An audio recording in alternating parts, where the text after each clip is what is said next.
storm arrived with the fury of divine judgment, lashing against the ancient stones of Ravenscroft Manor as though seeking penance for sins long buried.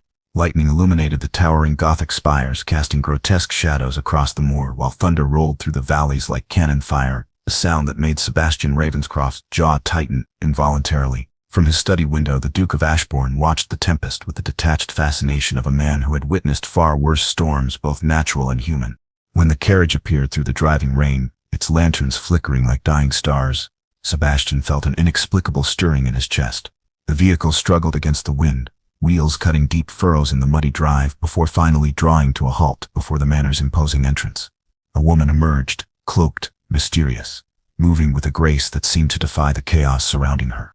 "Miss Grey, I presume," he murmured to the darkness, though something in her bearing whispered of secrets that ran deeper than assumed names. She paused at the threshold, her face obscured by shadow and hood, yet even from his distant perch, Sebastian felt the weight of her gaze as it swept across the manor's facade. When their eyes met through the rain-streaked glass, a moment suspended between lightning flash and thunder's roar, something ancient and undeniable sparked between them, a recognition that transcended reason. Sebastian retreated from the window as though burned, his reflection fracturing across the glass like his carefully constructed composure. The study enveloped him in familiar shadows, leather-bound volumes that spoke of duty, mahogany surfaces that gleamed with the weight of responsibility, and always the portrait above the mantelpiece that haunted his sleepless nights. Margaret. Sweet, innocent Margaret, who had died bringing forth his heir that never drew breath. The physician's words still echoed in the chambers of his memory. "Sometimes, Your Grace, the heart simply cannot bear the strain." But Sebastian knew better. He was the strain, the curse that transformed love into tragedy, hope into devastation. What use is love to a man who buries all he touches? The words fell into the silence like stones into a well, disappearing into depths he dared not fathom. Thomas appeared in the doorway, his weathered face creased with concern. The old steward had served 3 generations of Ravenscrofts, and his loyalty ran deeper than bloodlines. "The new governess has arrived, Your Grace. She appears quite refined." They all appear refined, until circumstance reveals their true nature.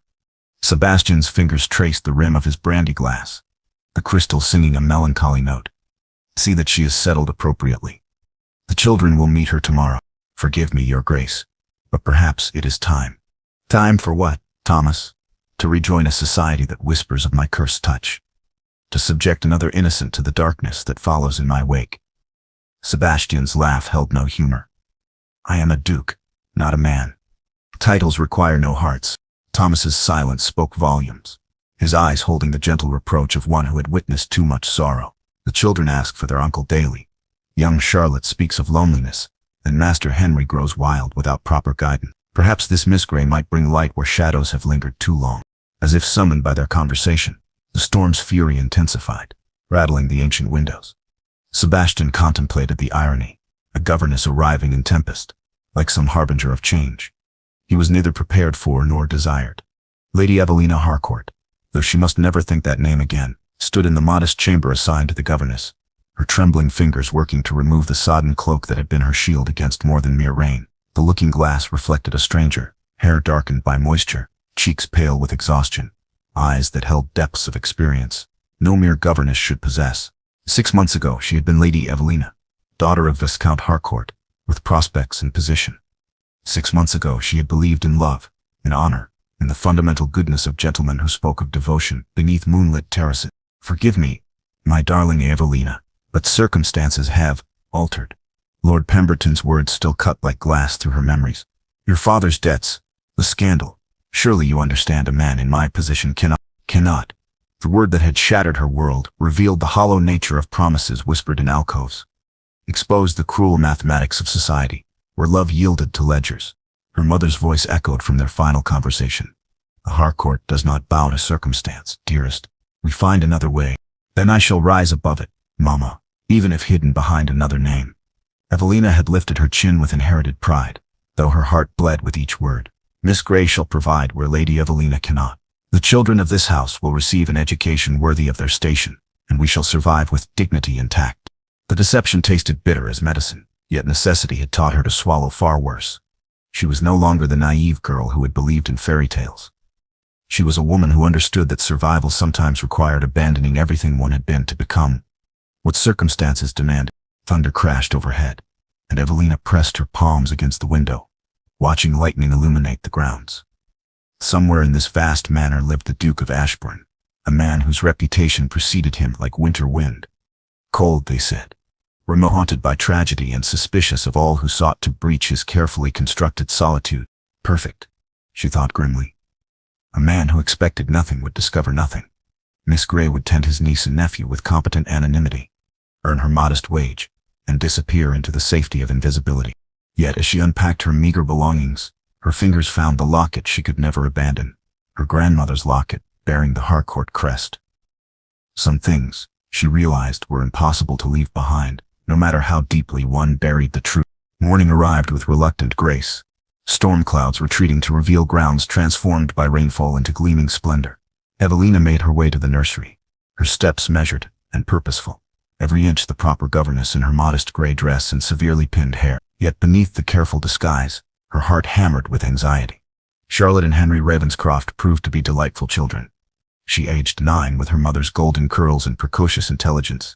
He aged 7 with serious dark eyes that seemed far too old for his years. Within moments they had accepted Miss Grey with the easy affection of children starved for attention. "Uncle Sebastian never smiles anymore," Charlotte confided, as they settled around the lesson table. "Aunt Beatrice says he has forgotten how." "Perhaps," Evelina suggested gently. "He simply needs reminding that joy exists." It was then that footsteps echoed in the corridor, measured, authoritative, approaching with the inevitability of judgment. The door opened, and Evelina's carefully constructed composure threatened to crumble. The Duke of Ashbourne commanded attention without effort. Tall, broad-shouldered, with the bearing of a man accustomed to absolute authority, he possessed the dark handsomeness that poets celebrated and mothers warned their daughters against.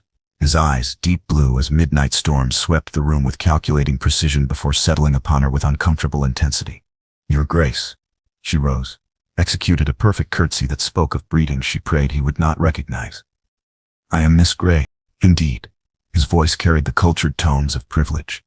Yet underneath ran currents of something deeper, pain perhaps, or simply the weariness of a man who had ceased expecting joy from life. "A governess must know her place, Miss Grey. I trust you understand the importance of boundary." The words stung, though she had expected such reception. "I assure you, Your Grace, I know my place better than most." Something flickered in his expression, surprise perhaps, at her quiet dignity.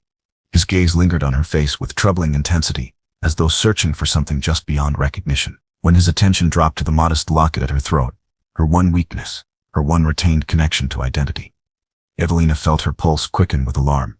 "The children's education will proceed according to established curriculum," he continued, though his voice had lost some of its edge. "Latin, French, mathematics, proper deportment. Nothing unconventional. Of course, Your Grace. Though I believe education should also nurture curiosity and independent thought." Independent thought? A ghost of humor touched his lips. How refreshingly optimistic. Charlotte tugged at his coat sleeve. "Uncle Sebastian, Miss Grey knows ever so many stories. She promised to teach us about ancient Rome."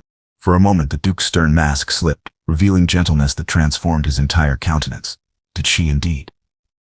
"And what does Miss Grey know of ancient Rome?" Evelina met his challenge steadily. "Enough to bring Caesar's victories to life, Your Grace and Cicero's oratory to inspire young minds toward excellence." The silence stretched between them, charged with unspoken questions and dangerous possibilities. Finally, Sebastian nodded curtly and withdrew, but not before casting one last, searching glance at her locket, a look that sent ice through Evelina's veins. She was playing with fire, she knew. But sometimes, survival demanded risking the flames. Days settled into careful routine, each one a delicate dance between duty and deception. Evelina threw herself into the children's education with passionate dedication, finding solace in their eager minds and innocent affection. Charlotte proved remarkably quick with languages, while Henry displayed an unexpected aptitude for mathematics that delighted his governess. Yet always, she remained aware of the Duke's presence, his footsteps in corridors, his shadow passing library windows, his occasional appearances that left her pulse racing with dangerous awareness. Sebastian Ravenscroft was not a man easily ignored, despite his attempts at emotional isolation. It was during a history lesson that she first sensed his observation. Speaking of the Battle of Hastings, she had become animated, her natural enthusiasm breaking through governess propriety as she described William's tactical brilliance. Only when Charlotte giggled did Evelina realize her audience had expanded. Sebastian stood in the doorway, his expression unreadable yet somehow less forbidding than usual. "Pray continue, Miss Grey. Your account of Norman's strategy is illuminating." Heat flooded her cheeks. "Forgive me, Your Grace. I fear I become rather spirited when discussing history." Spirited. He tested the word as though it were foreign to his vocabulary. How unusual in a governess. Knowledge should ignite passion, should it not? How else can we inspire learning? Something shifted in his gaze. Interest, perhaps, or recognition of a kindred spirit buried beneath layers of careful control. Indeed, though passion can prove dangerous when improperly directed, the words hung between them, laden with meaning that had nothing to do with education. Evelina felt her breath catch, awareness crackling through the air like electricity before a storm. "Children," Sebastian said suddenly, his voice rougher than before, "you may take your refreshment in the garden. Miss Grey and I require discussion regarding your curriculum." Alone, the nursery seemed smaller, intimate in ways that made Evelina's skin prickle with awareness.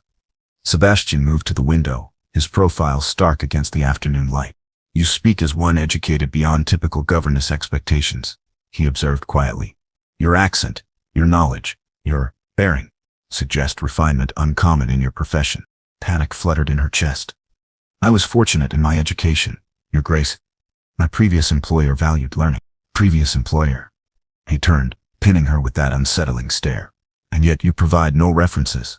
"Sometimes," she said carefully, "circumstances require discretion." "Ah, discretion." His smile held no warmth. "What circumstances might require a genteel young woman to abandon her past so completely, Miss Grey?" The question struck too close to truth. Evelina lifted her chin, drawing upon reserves of pride that no catastrophe could entirely diminish.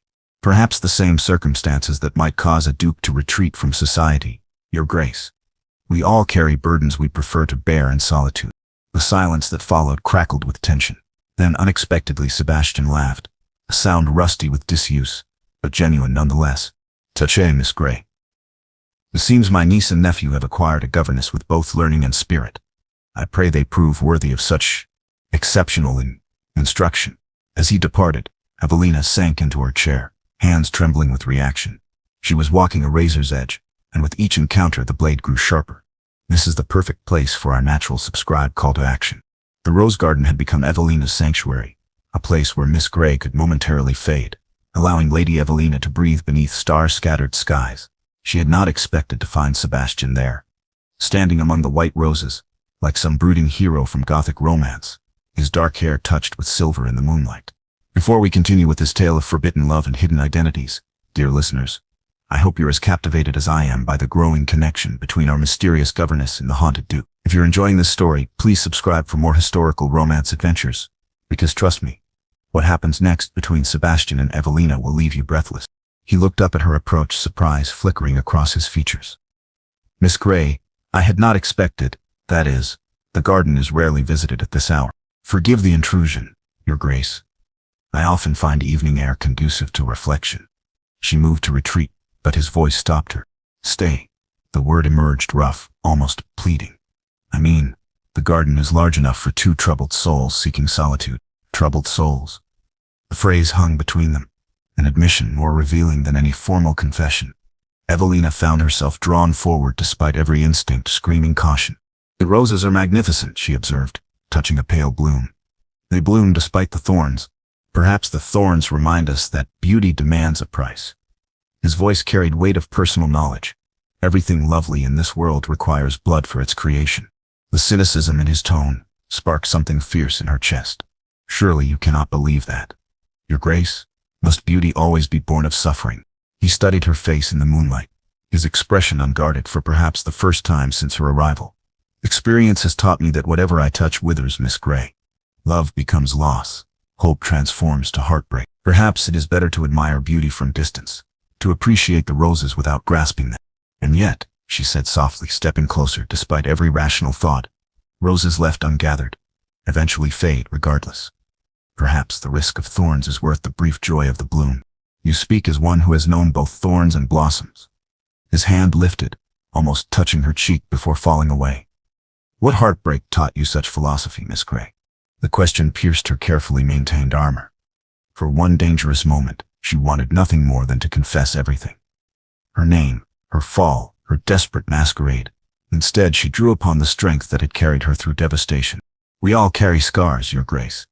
The question is whether we allow them to prevent us from living. Living, he laughed, the sound holding more pain than humor. I had forgotten the distinction between living and merely existing. Perhaps, she whispered, it is not too late to remember.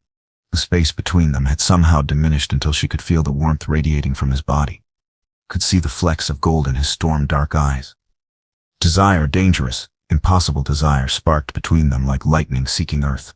Miss Grey, her name emerged as prayer, as warning, as desperate plea. Your Grace. She swayed toward him, drawn by forces beyond reason or propriety. Thunder rolled in the distance, breaking the spell. Sebastian stepped back abruptly, his mask of ducal reserve slamming back into place. The hour grows late. You should return to your chambers. Of course. Humiliation flooded her cheeks. Forgive my impropriety. But as she hurried toward the manor, she heard his voice, soft as summer wind. There is nothing to forgive, Miss Grey. The fault was entirely mine. The announcement of Lord Pemberton's masquerade ball struck Ravenscroft Manor like a lightning bolt.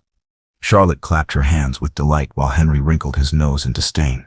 But Evelina felt the world tilt dangerously on its axis. Uncle Sebastian says we may attend for 1 hour, Charlotte announced breathlessly. Miss Grey, you simply must come as our chaperone. I hardly think a governess belongs at Lord Pemberton's ball, Evelina managed, her voice steadier than her racing heart. Nonsense, declared Miss Beatrice. Sebastian's sharp-tongued aunt, who had arrived that morning with trunks and opinions in equal measure.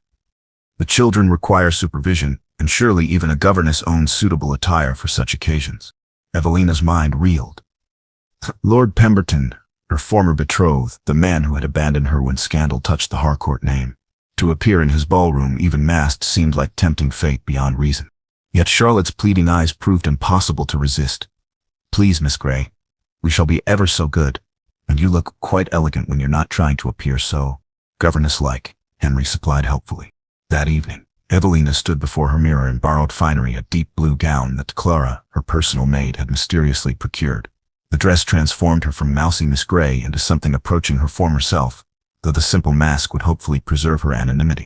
The ballroom blazed with candlelight and jewels, society's finest displaying their peacock splendor while musicians wove melodies that spoke of romance and possibility. Evelina kept to the shadows, watching Charlotte and Henry navigate their first formal social gathering with endearing mixture of excitement and nervousness. She was observing their dancing lesson when strong fingers touched her elbow. The lady appears to be without a partner. The voice was deep, cultured, hauntingly familiar yet distorted by his elaborate mask. Evelina turned to find herself facing a tall gentleman whose bearing screamed aristocracy, whose dark hair caught candlelight like captured starfire. I am merely chaperoning, sir. Dancing would be inappropriate. Tonight, all usual rules dissolve into masquerade's magic. He extended his hand with commanding grace. One dance cannot compromise a lady's reputation when her identity remains mystery. Before she could protest, Evelina found herself swept onto the dance floor, her body responding to his lead with treacherous recognition. He moved with fluid power, guiding her through the waltz with expertise that spoke of countless ballrooms, countless partners. Yet something in his touch felt familiar, dangerous, absolutely right. You dance beautifully, he murmured, his breath warm against her ear, like one born to ballrooms rather than other occupations. Heat flooded her cheeks. Did he recognize her? Was her disguise so transparent? You flatter me, sir. I speak only truth. There is something about you, your grace, your bearing, that suggests mysteries waiting to be unraveled. The music swelled around them, and Evelina allowed herself this one moment of stolen joy. In his arms she could almost believe herself Lady Evelina again, could almost forget the deception that governed her days. Perhaps, she whispered, some mysteries are best left unsolved. And perhaps, he countered, spinning her with dizzying skill, the greatest treasures are found only by those brave enough to seek truth beneath surface appearances. As the final notes faded, they stood breathless, still caught in the spell of the dance. His mask had shifted slightly, revealing a tantalizing glimpse of familiar jawline, and Evelina's heart nearly stopped. Sebastian? The name escaped before she could prevent it. His grip on her waist tightened. How did you? But Charlotte's voice cut through the moment like a blade.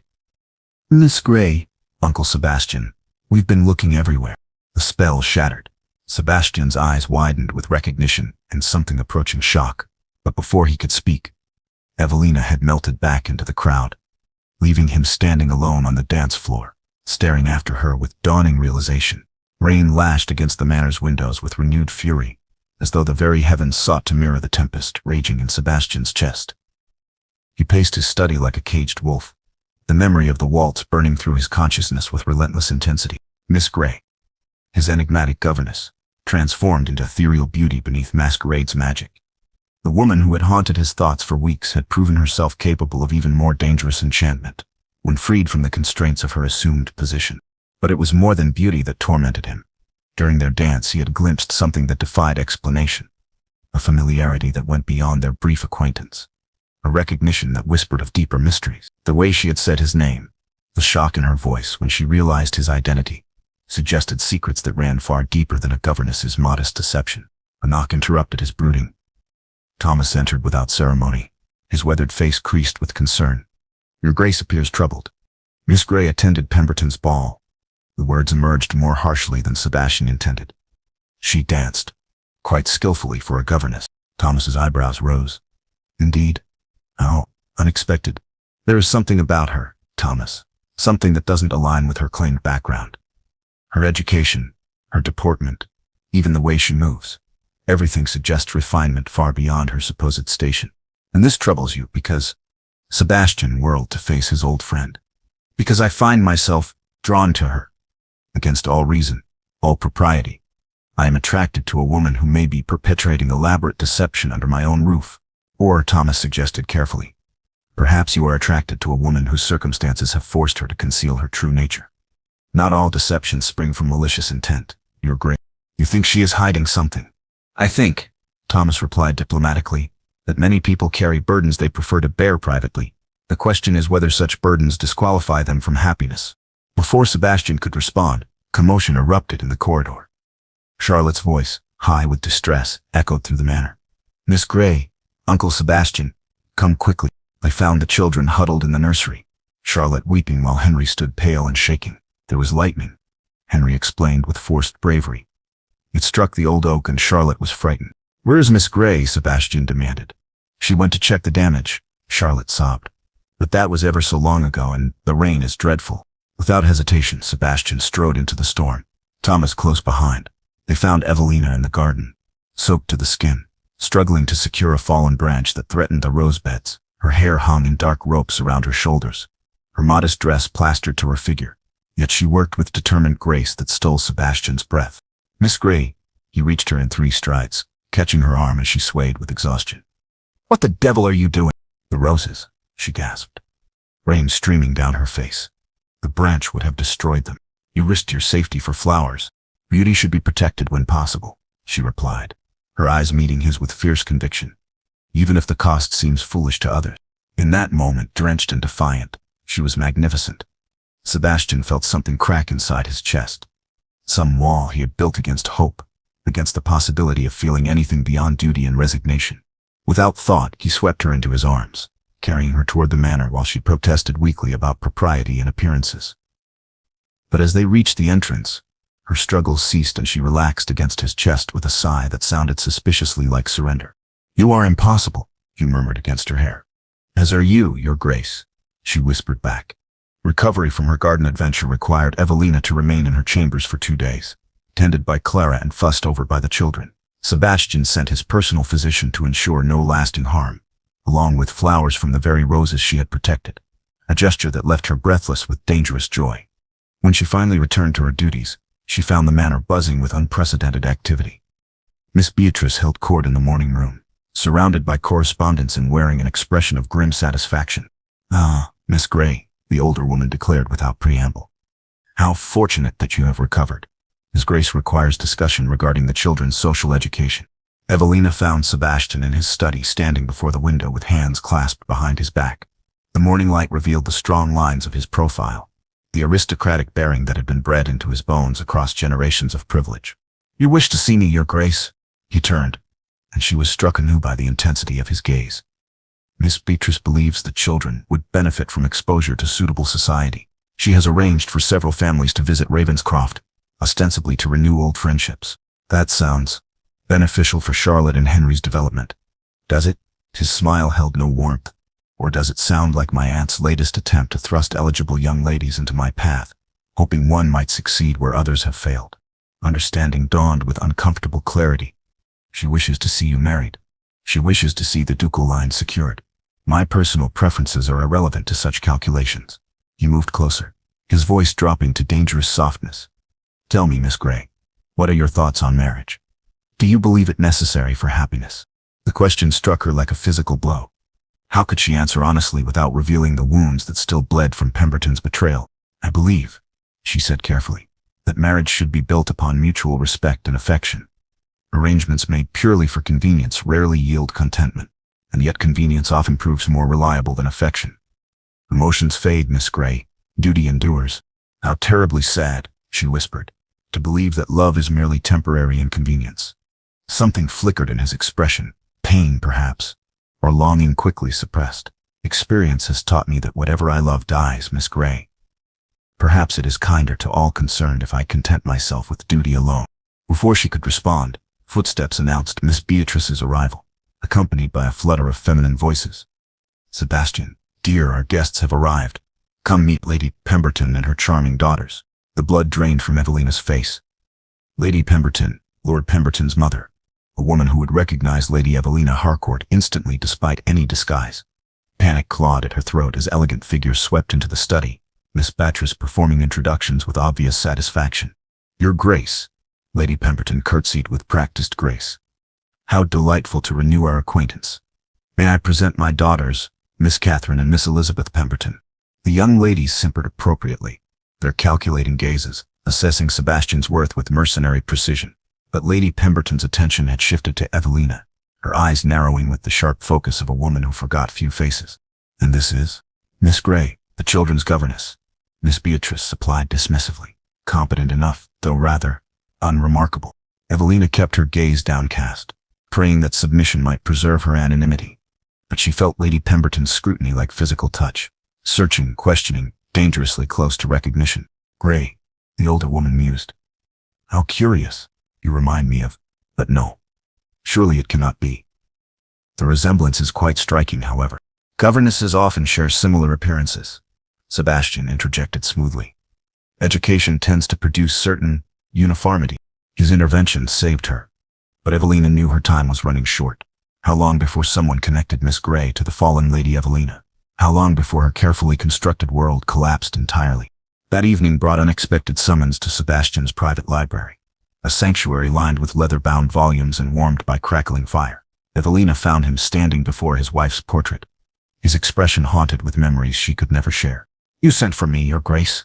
He gestured to the painting without turning. Margaret, my wife, she died bringing forth our child, a son who lived barely an hour. I'm so sorry. The words felt inadequate, yet genuine sympathy colored her voice.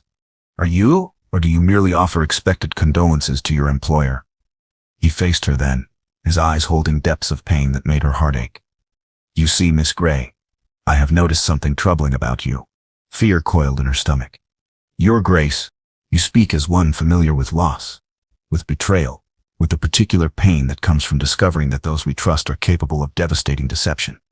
He moved closer, each step deliberate as stalking predator. You comfort my niece and nephew with the skill of one accustomed to providing solace.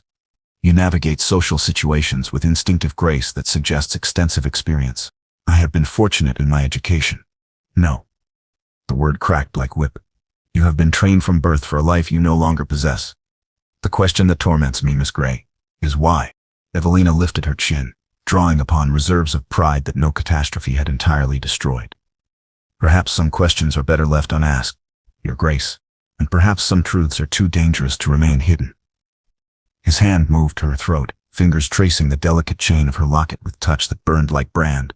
This bears a crest, Miss Grey. I glimpsed it at Pemberton's ball, saw it again during our dance. Tell me what noble family claims such a device. The world tilted. He knew. Somehow. Impossibly, he had pieced together fragments of truth that she had tried so desperately to conceal. I don't know what you mean. Don't. His thumb pressed against the hollow of her throat, feeling her rapid pulse. Do not insult us both with further deception. You are no governess, are you, Miss Grey? Or should I say, Lady Evelina? The name hung between them like drawn blade. Evelina felt the walls of her carefully constructed world crumbling, leaving her exposed and defenseless. How long have you known? She whispered.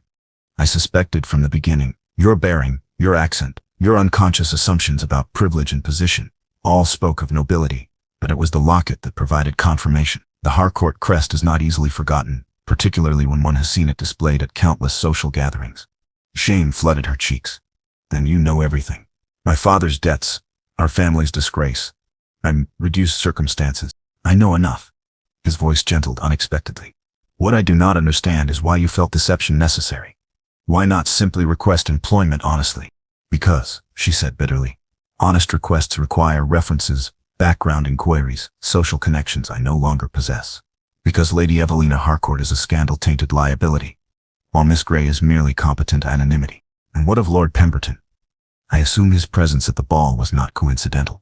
The question reopened wounds she had thought healed. Lord Pemberton was once my betrothed. Until my father's debts became public knowledge, until association with the Harcourt name became social poison, understanding dawned in Sebastian's expression. He abandoned you. He chose preservation of his reputation over honor of his promises. Can you blame him? What man wishes to tie himself to disgrace? A man of honor, Sebastian said quietly, stands by his commitments regardless of external circumstances. Honor is a luxury afforded only to those with secure positions. Your Grace, some of us must choose between survival and sentiment. The silence stretched between them, charged with unspoken recriminations and dangerous possibilities. Finally, Sebastian stepped back, his mask of ducal reserve sliding into place. You will pack your belongings tonight. The carriage will be arranged for morning. The dismissal hit her like physical blow. She had expected it, prepared for it, yet the reality proved far more devastating than anticipation. Of course, Your Grace. I understand completely. Do you? His laugh held no humor. I doubt that very much, Lady Evelina. Dawn crept across Ravenscroft Manor like reluctant witness to heartbreak. Evelina folded her few possessions with mechanical precision, each garment a reminder of the life she must abandon once again. Charlotte and Henry had wept at news of her departure, their innocent confusion a knife twist in her already bleeding heart. The carriage waited in the courtyard, patient as death, while Thomas supervised the loading of her modest trunk. She had written letters to her mother, explaining the failure of her desperate plan, to the children, promising she would never forget their sweetness, to Sebastian, words that would never be sent but needed writing nonetheless. Miss Grey? Clara appeared in the doorway, her weathered face creased with sympathy. His Grace requests your presence in the library before departure. Evelina's heart hammered against her ribs. What further humiliation awaited? What additional punishment for her deception? She found Sebastian standing before the windows, his profile etched with exhaustion as though he had passed the night in sleepless contemplation. Morning light revealed new lines around his eyes, fresh shadows that spoke of internal struggle. Your Grace. He turned slowly, and she was startled by the raw pain in his expression. Before you leave, I feel compelled to. She stopped, running hands through his dark hair in gesture of frustration. Bloody hell, this is more difficult than anticipated. Your Grace. I owe you apology, Lady Evelina. My behavior last evening was unconscionable. You sought honest employment to support your family, and I responded with suspicion and cruelty rather than understanding. The unexpected words stole her breath. You had every right to dismiss me for deception. I had no right to judge you for choices born of desperation. His voice roughened with emotion. I, of all people, should understand the measures necessity demands. I have made my own compromises with honor when survival required it. Then why? Because I am a coward. The admission emerged like confession ripped from unwilling lips. Because you terrify me in ways I thought impossible. Because when I look at you, I see possibility I dare not embrace. Evelina stared at him, understanding dawning like sunrise after endless night. Sebastian, I have told myself that isolation is safety, that emotional distance prevents further tragedy. But these past weeks, watching you with Charlotte and Henry, seeing your kindness and strength, I have begun to question whether survival without joy constitutes living at all. He moved closer, his eyes burning with intensity that made her knees weak. You asked once if it was too late to remember the distinction between existing and living. Standing here now, facing your departure, I realize the answer terrifies me. What are you saying? I am saying.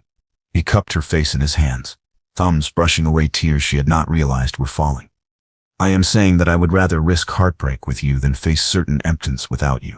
But I have nothing to offer, she whispered. No dowry, no family connections, nothing but scandal and reduced circumstances. You have everything that matters. His lips brushed her forehead with reverence that stole her breath. You have courage, intelligence, compassion, and a heart brave enough to love despite betrayal. You have given my niece and nephew joy they had lost, brought laughter back to halls that had known only duty. Sebastian, his name emerged as prayer, as plea, as desperate hope she had not dared acknowledge. Marry me, Evelina. Not because duty demands it, not because society expects it, but because I cannot imagine drawing another breath in a world that does not contain your light. The proposal hung between them like miracle, too precious to touch, lest it dissolve into cruel fantasy. You cannot mean it. Your position, your responsibility, mean nothing without someone to share them. His mouth found hers, soft and desperate, and infinitely tender. I love you, Lady Evelina Harcourt. I love your strength, your pride, your determination to protect those you cherish. I love the way you challenge me, the way you see hope, where I see only shadow. And I love you, she whispered against his lips. The words emerging like long-held secret finally released. I have loved you since that first night in the garden, when you spoke of thorns and beauty and the prices we pay for both. 6 months later, spring transformed Ravenscroft Manor into Eden reborn. Cherry blossoms drifted like snow across emerald lawns while roses climbed ancient walls in glorious profusion. The gardens that had once symbolized Sebastian's isolation now bloomed with life, love, and the laughter of children who had discovered joy once more. Evelina, now the Duchess of Ashbourne, walked the familiar paths with her husband's hand warm in hers, watching Charlotte chase butterflies while Henry attempted to catalog every specimen with scientific precision. The boy's scholarly enthusiasm delighted his new aunt, while Charlotte's romantic nature found perfect audience in a woman who understood the power of fairy tales made real. Do you ever regret it? Sebastian asked softly, his voice carrying undertones of vulnerability that still surprised her. The choice you made? The life you accept? She turned to study his beloved face. No longer haunted, no longer closed against possibility. How can I regret the decision that brought me everything I never dared hope for? Even though society whispers of my cursed touch, even though some still speak of scandal regarding your past, especially then. She lifted their joined hands, pressing kisses to his knuckles. Let them whisper. We know the truth, that love requires courage, that happiness demands risk, that the most beautiful roses bloom despite the thorns. Charlotte's delighted shriek drew their attention as she discovered a family of rabbits near the fountain. Henry abandoned his scientific pursuits to join her wonder, both children glowing with the security of being cherished. They are healing, Sebastian observed, wonder coloring his voice. As are we all. Healing, Evelina agreed, and learning that broken things can become more beautiful when mended with love. As if summoned by their contentment, Thomas approached across the lawn, his weathered face creased with satisfaction that spoke of duties well fulfilled. In his arms he carried a bundle wrapped in finest linen. Their son, born just 3 weeks prior with his father's dark hair and his mother's determination. His young lordship grows restless. Your Grace, Thomas announced with gentle humor. I believe he wishes to inspect his domain. Sebastian accepted his heir with reverence that never failed to move Evelina's heart. The baby stirred, opening eyes that promised to match his father's stormy intensity, and Sebastian's expression transformed with wonder that remained fresh despite weeks of practice. Welcome to spring at Ravenscroft, my son, he murmured, pressing gentle kisses to the infant's brow.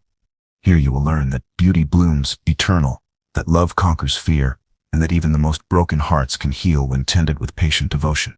Evelina leaned against her husband's shoulder, watching their children born and chosen explore the gardens that had witnessed their own journey from deception to truth, from isolation to connection, from despair to joy beyond imagining. The manor that had once echoed with loneliness now rang with laughter. The Duke, who had believed himself cursed, had discovered that love's touch brought not destruction, but restoration. And the Governess, who had hidden behind false names, had learned that true identity could never be concealed from hearts that recognized their match. As sunset painted the sky in shades of rose and gold, the new Duke of Ashbourne drew his wife closer. Their son nestled between them while Charlotte and Henry planned tomorrow's adventures with infectious enthusiasm. What began in disguise, Evelina whispered, echoing words from their wedding vows, became truth no mask conceal. Love, Sebastian agreed, his voice rich with contentment that would have been impossible to imagine mere months before, steadfast and eternal. And in the gardens of Ravenscroft Manor, where roses bloomed, despite thorns, and hope flourished, despite shadow, their story continued, not as ending, but as glorious beginning of all the springs yet to come.